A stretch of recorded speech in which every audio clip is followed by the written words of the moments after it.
Once we arrived at the farm, we knew we had some work ahead of us, but it was to make it our own, and this made it much more fun.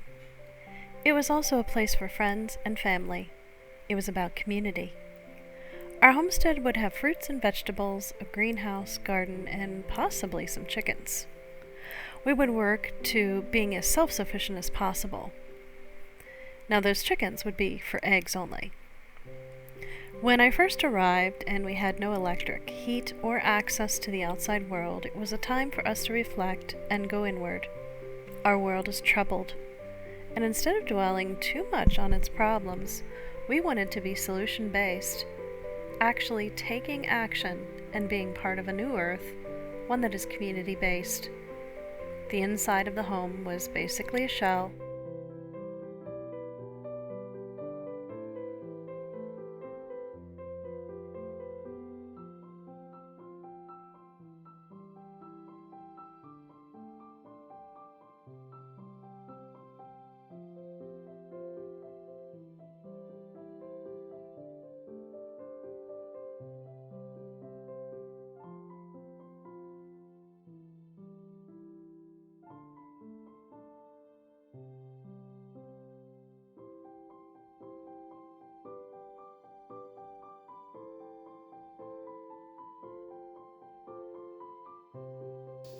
Did you pick out your room? Yeah, this is my room. This is the one you like? And I can watch out the window.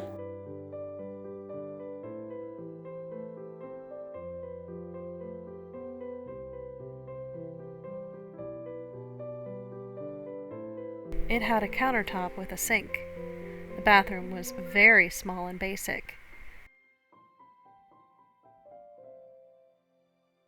This home has 3 bedrooms, and as you can see, the Amish use propane and oil lamps.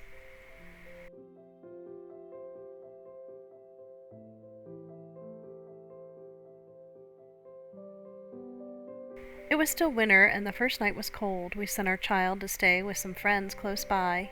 My husband and I endured the cold together. We slept close and used multiple layers of blankets. They also had a wood-burning stove, but it was no longer there.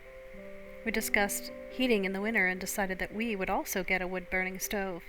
When we tested it out, we were quite surprised how warm the whole place could get. With a stove like this, you can cook on it and heat the home. We have plenty of wood, so our supply of wood was unlikely to run out. I washed clothes by hand and dried them on an Amish clothesline.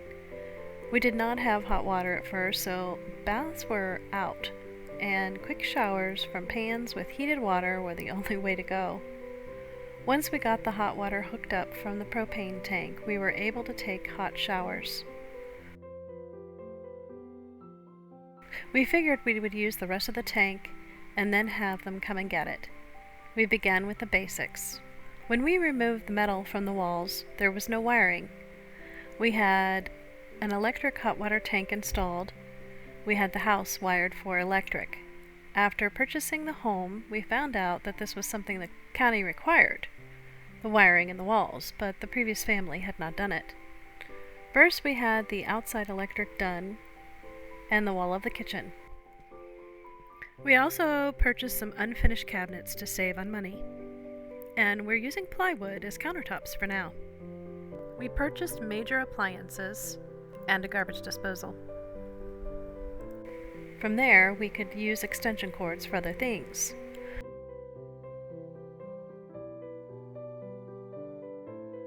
We also had the covered porch enclosed, as little animals like to come through the garage door. We went through 2 families of Orioles as we had the wall built.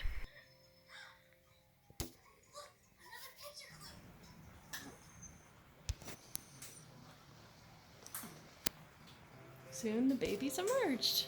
Hi, honeys.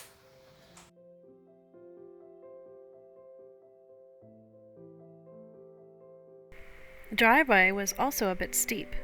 We had a gravel laid on the side of the house where it was level. We had them make a U-driveway for easier access and a place for guests to park. It's just after 6 a.m. here. I came out to water earlier. I should have grabbed my phone. I wanted to show you guys that the fog you see is common when you're in the foothills of the mountains. They're really like low drifting clouds. And we finally got rid of our propane tank, and we'll need to clean up that area soon. And we made ourselves a gravel driveway, but we've got a lot of grass to get rid of. We also fenced in about 4 acres. This is our wooded area, and we've got quite a bit of woods. And we have a pond back there, which I will share soon. Over here is our barn, in desperate need of painting. And we have our cedar tree with a lot of bird feeders and some of my son's toys. And there goes the dogs.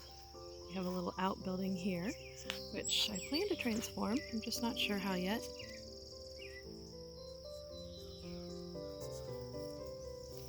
Hi, Zoo. Hi, sweetheart. This is our alpha, Zoo.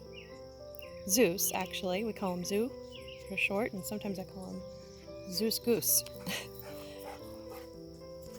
And this is the baby, Thor. He's actually the tallest, but he is the baby.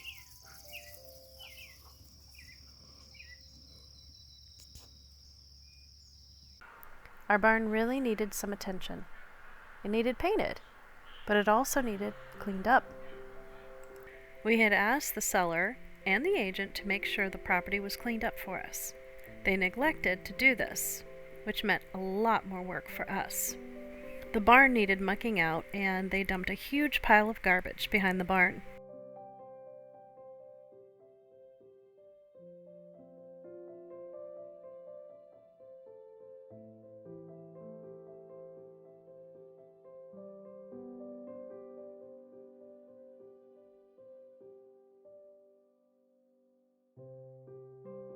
We even complained, and nothing was done. So we knew we had to clean it up ourselves. Since we were coming from a faraway distance, we were unable to do a walkthrough before closing. This was a farm with cows and goats.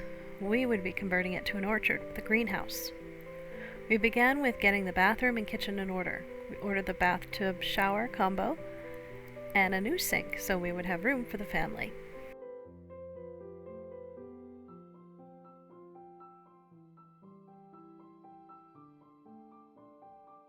We ordered unfinished kitchen cabinets to save quite a bit of money, and later I would stain them cherry. The wall for the covered porch was done first, and then we had the bathroom done. We had to have plumbing done twice in the bathroom due to some leaking pipes. It was several months later, and we still were getting settled in. From the end of February to now, beginning of August, we still do not have a fully functional bathroom. Long story, but workers are harder to come by even when you are paying cash. This meant that we would have to learn to do some things for ourselves rather than waiting on others. I have learned things that I never thought I would do, and I'm glad I've gained these skills to pass on and makes the next generation of our family more independent as well. We love the earth and nature. We decided to do the bathroom ocean themed. The bathtub was our boat, and I made a counter with some food-grade epoxy. I bought cedar from the Amish, and it was a better deal than the wood in the stores right now.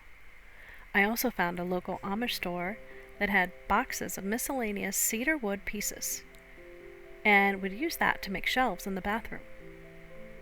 It's a work in progress, and it feels good to create, especially now with so much chaos in the world. We fenced in a large enough area so the dogs and the main part of the orchard would be more protected from wildlife. Being in the foothills of the mountains means more wildlife. We placed the posts about every 4 to 5 feet, which would make the fence stronger and less likely to allow wild animals in. We also placed a shorter 4-foot fence around the barn for the dogs, so that if need be, there would be a barrier where they could stay away from the entry point of the property. However, we learned the hard way that one of our dogs can easily jump a 4-foot fence, so that will have to be changed. We also laid out the area for the greenhouse. When it is done, it'll be about 40 feet long. This should, along with the orchard, provide enough food for several families and be enough to also give away food to the local community. When you are more self-sufficient, money does not have to be the focus, and instead, contributing to the community can be a realistic goal. Becoming a whole society is based on community and contributing with self-sufficiency. If everyone in a small community has something to contribute to their community, then they govern themselves and have the kind of freedom that we all should have to live and explore life. At least one member of our council plans to come and build a tiny home here. We will continue to update our farm and share our progress. However, in the next episode, we will explore another member of the council who is also acting as part of the solution and doing some great things for their community. Our council has members from around the world, and each one is encouraged to become part of a solution for a more whole, community-based world.